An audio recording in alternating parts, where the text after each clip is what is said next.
Guys, magluto tayo ngayon ng panibagong ulam. Sabaw. So, mayroon tayong munggo dito. Ayan. Mag-boil tayo ng munggo. Tapos, lagyan natin ng coconut milk. Masarap kaya pag may coconut milk. Niyog. So, try lang. Tapos, mayroon tayong baboy dito na baby. Ayan. Baboy ito, guys. Ayan. Pinutol ko na siya. Tapos, yun. So, ngayon, mag-boil tayo ng munggo. Dito natin siya. Wait lang. Saan ko siya i-boiled? I think dito lang i-boiled yung munggo. So, dito yung baboy. Dito ko paanuhan yung baboy. So, yan ngayon. Magluto tayo. Mag-boil muna tayo ng munggo. Ito yung gagamitin natin sa pag-boiled. Yun. So, hugasan muna natin yung munggo, guys. Meron tayo dito. Yun. Huwag ka mahulog. Ayan. So, konting munggo lang. Napadami. Konti lang. Boiled konti. Wait, check ko muna. Kulang. So, dagdagan natin ng konti para parang kulang. Kulang naman. So, dagdagan. Okay. Pwede na yun. So, kalahati na siya. Ayan, pwede na siya. First, hugasan muna natin yung munggo. Hugas ako ng munggo, guys. So, ilagay na natin yung munggo. I-boil natin siya at gagamitin natin ang mineral water. Kasi, guys, wala pa kaming So, ang gagamitin natin is ito yung water, mineral water ang gamit natin. Hindi tayo gagamit ng tubig sa garipo. Kailangan always clean ang gamitin, guys. Bigat Ayan. So, ilapag ko muna.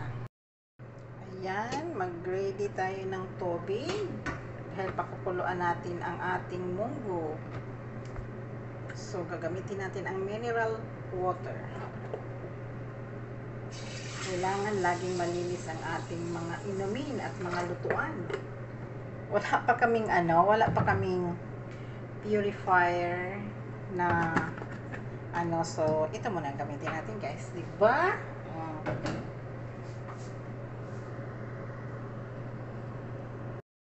So, bring to boil muna natin yung munggo at mayroon siyang konting oil. Kasi yung nilutuan ko kanina sa hindi ko na siya tinanggal. Yun. Yung oil na ginawan ko ng eggs. So, ngayon, ang gagawin ko dito sa baboy is wait lang, mahulog mga gamit. Ang gagawin ko dito sa baboy is palabasin muna natin yung oil niya. Hindi pwedeng i-diretso doon kasi mas gusto ko yung yung baboy. Diba? Yun. Yun, baboy. Yun. Cooking time, guys.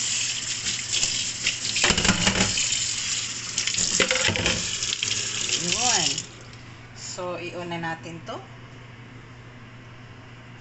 Kasi magluto-luto tayo ng yan, dito. Yun. So, open na. Open na yun. Okay, go. Ayan. Diba? So, hintayin natin, guys. Anuhin ko muna itong mga bawang at saka yung onions. Tapos, i-open ko na rin to. No? Okay. Ayan, ihalo natin sa munggo, guys. Baboy. So, may taba dito. Tanggalin natin yung taba niya. Magluto tayo ng munggo. Halo with pork. So, yung natin, ayan, hindi pa siya kumulo. Hayaan muna natin siya.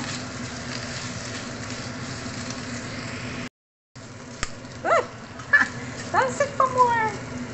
Oh my gosh. Talsik pa more. Yan, isama natin sa pakulo guys, ang baboy.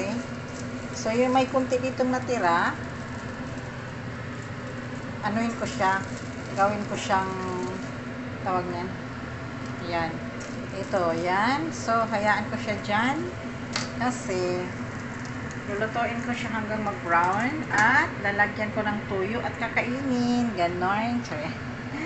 Para sa akin yan. So, ito, para naman talaga sa akin din. Kaso lang, hinaluan ko lang talaga siyang baboy. Sali natin siya sa pakulo dyan. Okay. So, hintayin natin. So, guys, ayan. Mayroon tayong onion. Ihalo natin sa munggo, guys, ang onion. Oh, nahulog na. Yung munggo natin guys, mayroon siyang baboy. Tapos, first time ko yata gagawin, baboy, munggo, tapos mayroon siyang, coconut milk, niyog. So, ito kuha lang ako konti kasi sobrang marami ng sibuyas. Ito, itabi natin yan. Ilagay ko lang siya sa ref. Ilagay sa fridge. Kasi sobrang dami eh. Ayan. Hiwa-hiwa mo ng sibuyas guys.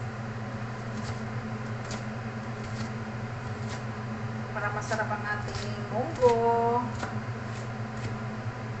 Ayan. Mayroon tayong pula na sibuyas. Maganda kasi yung pula guys. Medyo matapang. So ito ilagay ko to sa fridge mamaya. Ilagay ko sa Tupperware. Maganda kasi yung pula.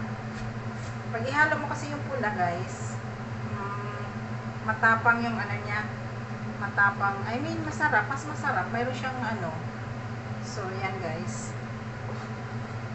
yan, pinutol ko na yung pula, ihalo na lang natin sa yellow, ito. So ito rin, puputulin natin siya.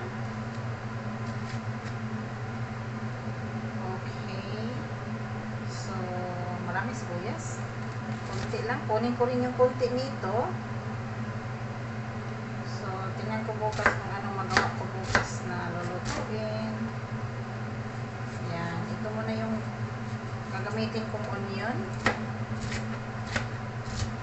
So, habang yung munggo natin is nag-boil pa siya, nilagay ko na rin yung baboy para sabay silang mag-soft. Nandun na yung baboy. Hinalo ko na siya. So, nagkuha lang ako ng sibuyas kasi igasan ko siya at hinalo ko na rin siya doon para may lasa yung kasama boiled. Yan. Tapos, ito na. Malaki na. Yun, no? Halo ko siya. Tapos, din tayo ng bawang. So, ito yun guys. Ito yung bawang, 4 lang na bawang. Where is the light? Where is the light? The light is in there. Ayan, maliwanag man kasi nilagyan ko na, inopen ko yung light sa lutuan. May light kasi yung lutuan.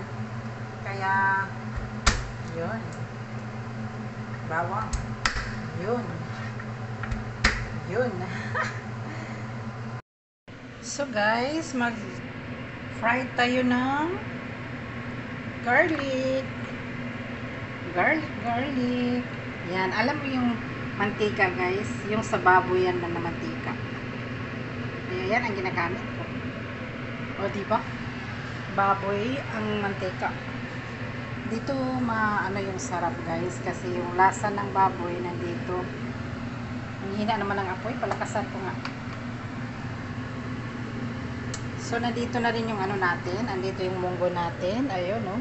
Nag-boil pa siya ng dahan-dahan. Tapos ito, fried muna natin ang ating onion and garlic.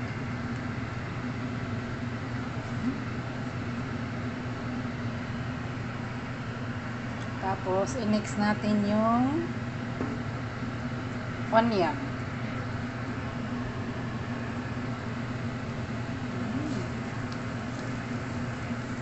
Okay. So, next, an onion. Hindi natin masyadong guys, kasi yung garlic kasi, niliitan ko siya paghiwa. Pag niliitan ko siya paghiwa, masusunog agad. So, isabay ko na rin itong onions.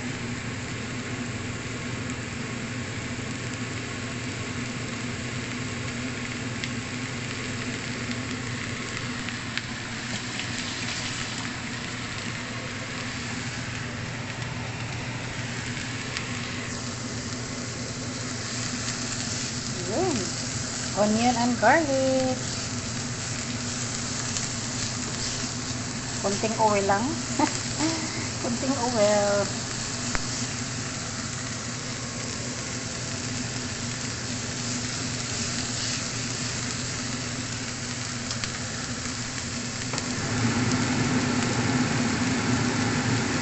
Bakit kaya sobrang usok to pag onion at saka garlic? Sobrang usok niya eh.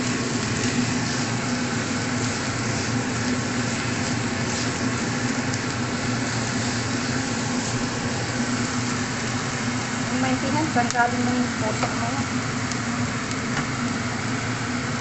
Mausok.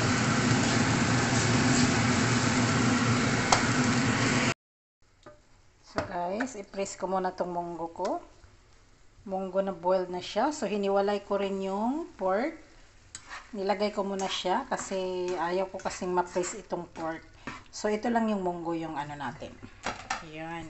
Ito lang yung anuhin natin, i-press ng i-press para maging soft. I mean soft, I become like this. Oh. Yan. Para lumabas talaga yung sarap niya, guys. Ganito, guys. Magluto ng munggus. Munggus sabado. Ayan, oh. Munggus sabado. Yan. For today's video. Sabado, Linggo. Lunes, Martes. Merkulis, Huwebes. Tama ba? Ayan. So, yan. Na-press ko na siya. So, ang gagawin natin is i-mix na natin siya. So, i-open ko ulit itong ating yun, oh. So, ilagay natin siya dito. Lala. Ow! Yun, oh. Masarap din to siya, guys. Alam mo yung yung tawag niyan. Yung mainit yan.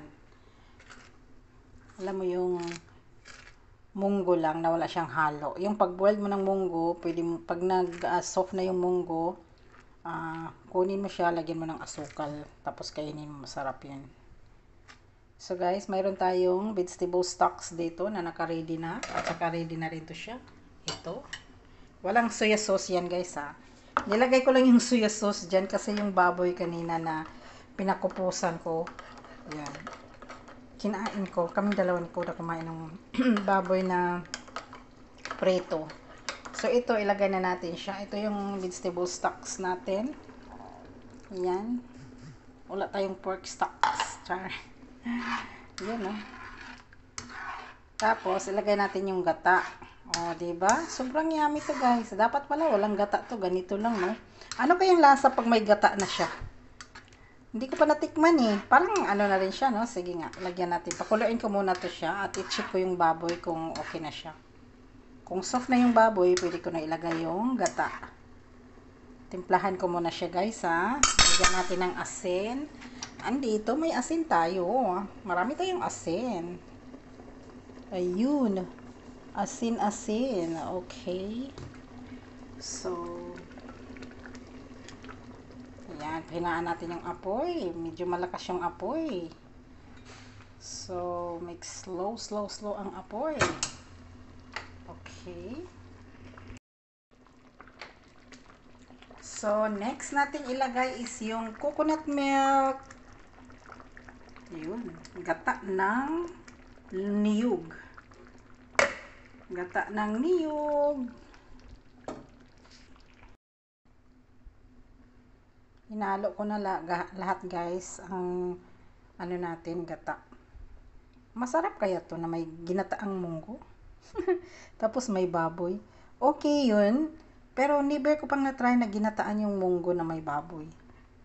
Hindi ko pa na-try. We will see kung anong lasa niya. So, hintayin ko siyang kumulo. At ito naman ay luto na. Pati yung baboy, soft na rin yung baboy.